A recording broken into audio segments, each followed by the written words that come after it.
Hola, ¿cómo están? Mi nombre es Daniel Galindo Ruiz y hoy vengo a hablar una breve discusión acerca de Indagine su un cittadino al di sopra di ogni sospetto, hecha en 1970 por el director Elio Petri.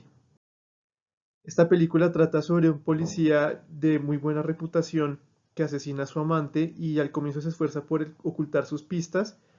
pero luego termina manipulando la investigación y pone algunas pistas más obvias que lo incriminarían para poner a prueba el sistema policial de Italia en la época de los 60. Esta película al final termina siendo una crítica acerca de esta institución y muestra que en esa época era una policía bastante corrupta, una policía también que digamos que abusaba del poder y también que estaba apoyada por grupos de extrema derecha. Por eso mi discusión acerca de la película trata un poco sobre la relación de esta película con el contexto histórico y social de Italia en la década de los 60, que es el aspecto que considero importante para entender esta película de una mejor manera. Además, me parece interesante resaltar la relación entre la película y la realidad de Italia en esa época porque hay unos paralelos claros en varias de las escenas que vamos a ver a continuación. Primero, investigué acerca de Italia en los 60 y fue una época bastante movida socialmente porque hubo varias protestas organizadas por trabajadores y estudiantes pidiendo mejores condiciones de vida. Y digamos que todas estas protestas se iban haciendo en el marco de la ideología de izquierda. También hubo protestas contra la guerra de Vietnam y todas estas situaciones, estos movimientos sociales llegaron a una cúspide en lo que se conoció después como el Otoño Caliente de 1969. Entonces, digamos que todo esto hace parte del contexto de lo que sucedía en la película y vemos ahí un paralelo que intenté hacer con las fotos de la izquierda, que son fotos de las protestas de los 60, con la protesta de los estudiantes en la escena de la película, que muestra claramente que estaban regidos por las ideas de la izquierda. Tenemos ahí una foto de la escena cuando están con el manifiesto del Partido Comunista en la mano diciendo que se informen a los policías que recién los capturaron. Mm, Esta época también se caracteriza, perdón, por una represión policial bastante marcada, y de hecho hubo evidencia de colaboración entre la policía con grupos de extrema derecha y digamos que todo esto se alinea y se muestra directamente en la película con esta escena en la que el protagonista es ascendido a un cargo más importante dentro de la policía y en su discurso de apertura habla, por ejemplo, de que el uso de la libertad es una amenaza constante para los poderes tradicionales,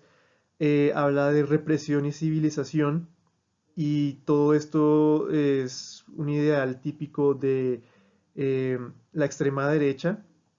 Entonces ahí claramente se ve la conexión entre la policía y sus ideales fascistas, además. Y todo esto se reafirma con la última frase que él dice que es nuestro deber es reprimirlas, reprimir a la protesta, a los movimientos estudiantiles, a los trabajadores que estaban exigiendo mejores condiciones de vida en esa época. Entonces digamos que todo esto se va mostrando en la película, toda esa realidad se ve reflejada en la película y se desarrolla esa crítica a la policía. Además, hubo otro concepto importante en esa parte de la historia de Italia que se llamó la estrategia de tensión, que es básicamente que eran grupos fascistas, hacían atentados en colaboración con la policía y usaban esos atentados como pretexto para inculpar injustamente a líderes de la protesta, a trabajadores, a estudiantes.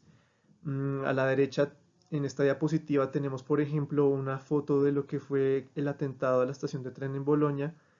mm,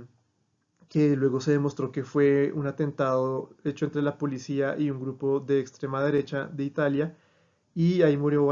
muchas personas y usaron ese pretexto para encarcelar a varios estudiantes de manera injusta. Nuevamente, la película nos muestra un paralelo entre la realidad de esa época en Italia y eso lo hace con esta escena en la que hay una bomba en la estación de policía y realmente nunca se nos dice quién fue, pero esa misma bomba, ese mismo ataque les da el pretexto a los policías, como dicen en esa escena de necesitamos actuar con determinación, eh, para capturar a los estudiantes que se nos muestra en la escena posterior y que fue lo que les mostré en la diapositiva anterior. Em,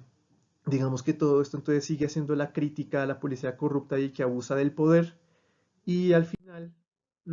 esto se reafirma, Elio Petrinos lo reafirma citando a Kafka en su trabajo de Ante la ley, diciendo que cualquiera que sea la opinión que nos merezca es un servidor de la ley, o sea que pertenece a la ley y escapa al juicio humano. Esto es básicamente el mensaje que él quería transmitir, que la policía por ser parte de la ley escapa del juicio humano y puede hacer lo que quiera, puede abusar del poder, puede obviar las pistas que incriminarían a un criminal, valga la redundancia. Eso se ve en esa escena final de cuando el investigador les da fotos mostrándoles que él conocía a su amante y ellos simplemente rompen las fotos y prácticamente que lo obligan a confesar que es inocente y no confesar que realmente cometió un crimen porque ellos, siendo parte de esa estructura corrupta, mantienen y proliferan esa estructura corrupta, obviando, o sea, evitando incriminarse entre sí. Entonces, todo esto, este contexto, esto que sucedió en Italia en los 60 termina reflejándose en esta película y termina siendo la crítica que se hace en la película. Cabe aclarar que esa escena de que él confiesa su inocencia es un sueño, pero la verdad uno puede suponer al final que va a terminar siendo igual que el sueño porque las pistas que el investigador dejó de su crimen eran muy obvias y